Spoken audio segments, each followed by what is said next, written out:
This part, yes.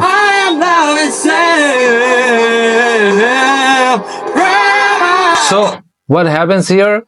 The entire lyrics undergoes a subtle, massive shift. The man who is telling in the whole lyrics that you are God suddenly switches the pronoun, and now he sings that, don't you know that I am, yes, I am not myself, I am the God, you know. And this, before I start this video, let me ask you a question, legitimate question. Why do pop stars actually get on stage? To be seen, to be worshipped, to feed a massive ego in the center of a crowded stadium. But what if I told you last night at Tokyo Arena, an artist climbed onto the biggest stage of the country to do the exact opposite thing. He did not go up there to become a god. He went up there to completely disappear. I'm talking about a specific performance here. By now, clips are already been cluttering your feed, I guess so. But let's look closer here, you know, because this was not a normal award show. This was a literal exorcism of the ego. So without further ado, let's get into it, and never miss a Fujii Kaze reaction video when it is doing by me. Okay, let's get started. 3, 2, 1.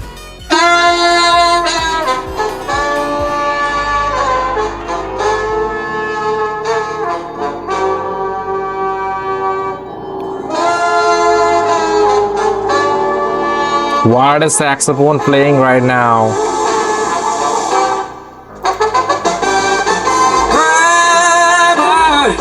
Don't you know that you are yourself? You are yourself. Let me pause this here, because you know the tracks begins. Look at how the tracks begins, and on the very first line, Fujii Kaze's mouth is not a boast, it is a statement. Don't you know that you are God himself? You are God himself. Think about that for a second. A typical artist point out at themselves and say, look at me, I am the king. But Fujii points the mic directly towards the camera and tells that you are divine. Yes, you. He is not acting like a monument, you know. He is acting like a mirror. He is a river that reaches the ocean, not to show off how wide it is, but to remind the ocean that they are made of the same exact water. That's the point, my point. Can't see that you are God yourself. You are God yourself. I don't lie. I'm all about the children. I don't die. Overwhelmingly I'm moving. I survived all the crazy things you gave, and every mess that was ever made. Look at this stage. Imagine a temporary that alternative reality. Think about the alternative reality here. You know, picture a standard Western award show performance. The stage is chaotic. The stage is chaotic, weapon of mass distraction. 50 backup dancers doing backflips, you know, pyrotechnics, blinding the front row of an artist drenched in autotune, screaming about their bank account.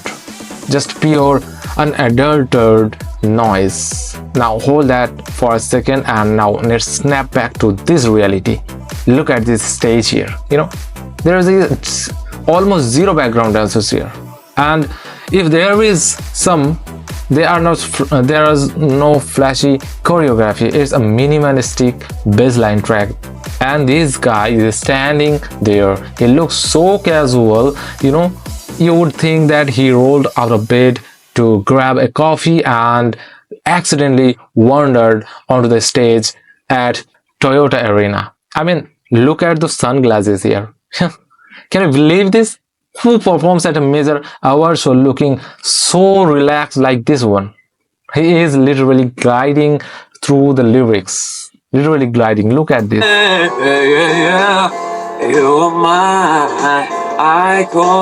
So relaxed he's singing. Beyond time, living in this more than this future's right. And look at the background dancers here, you know. There are no flashy choreography. They are just, you know, moving with the flow of the song. Brighter than my sailing license, sweeter than my mother's green pie. Oh, he's enjoying, guys. He is really literally enjoying. No matter what pain I've been, with all your blessings, I open up my eyes. Don't you know that you are love itself? You are love itself. Nobody's talking about this, you know. As the song progresses, the beat settles into the chest. The lyrics, you know, shifts into something deeply spiritual. When he says that every day I meditate to make my every action I pray. When he says that, there is where the narrative flips. We are conditioned to think of a pop music as a medium for heartbreak or a romantic obsession, but you know, that's not where this story starts actually. This track, Prema, Prema, which literally translates to divine love, you know, or affection to be precise.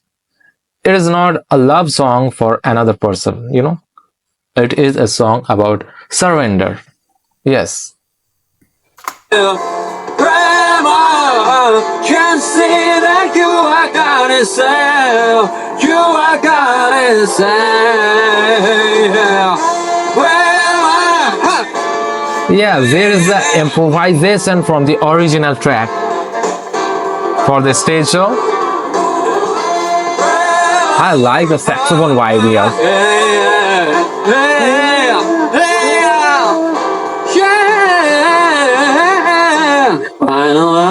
Oh. We got each other always.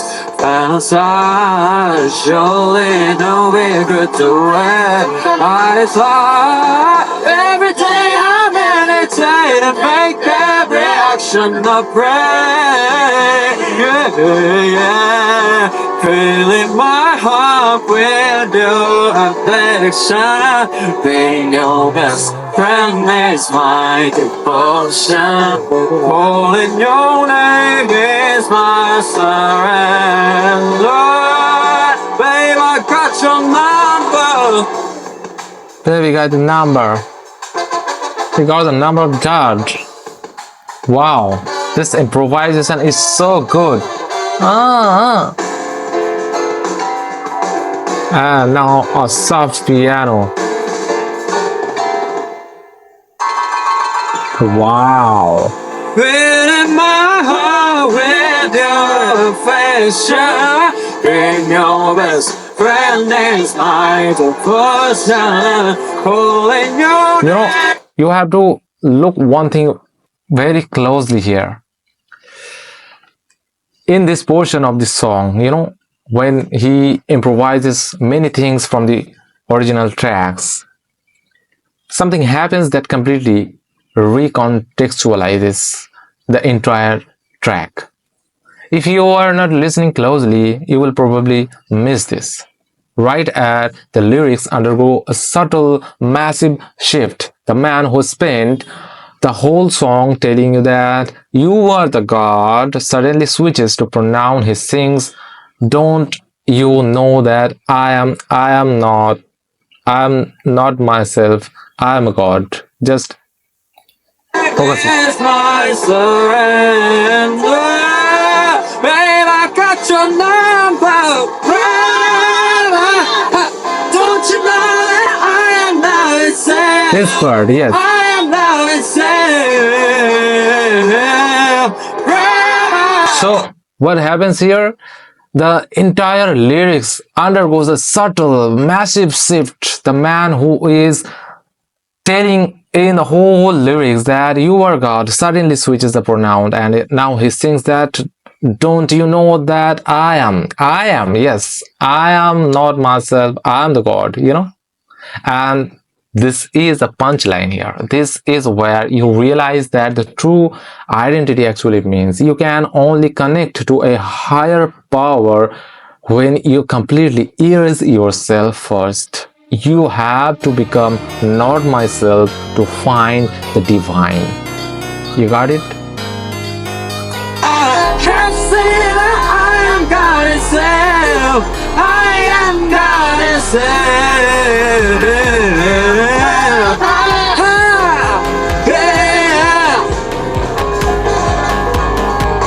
Yeah, that's all, guys.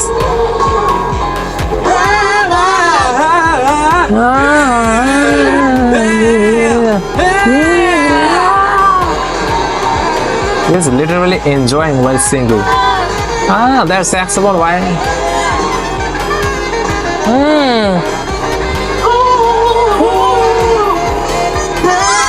This is absolutely mind-blowing, guys. Absolutely mind-blowing.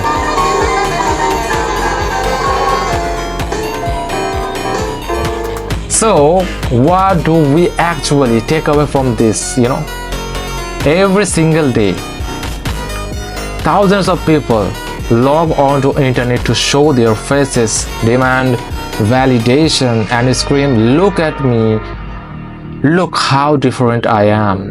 And you and I do it too. Every time we post or scroll, we are all desperate to be seen, but maybe, just maybe, the real peak of the human experience is not about pulling the spotlight onto yourself. Maybe the real art of living is becoming so empty, so quiet, so transparent that when people look at you, they don't see your ego at all. What they see? They just see a reflection of their own light. So next time you are standing in a crowded room, try to be the mirror, not the monument. Think about it. And see you next time. If you have any recommendation to deep dive, please let me know in the comment section too. Okay, see you.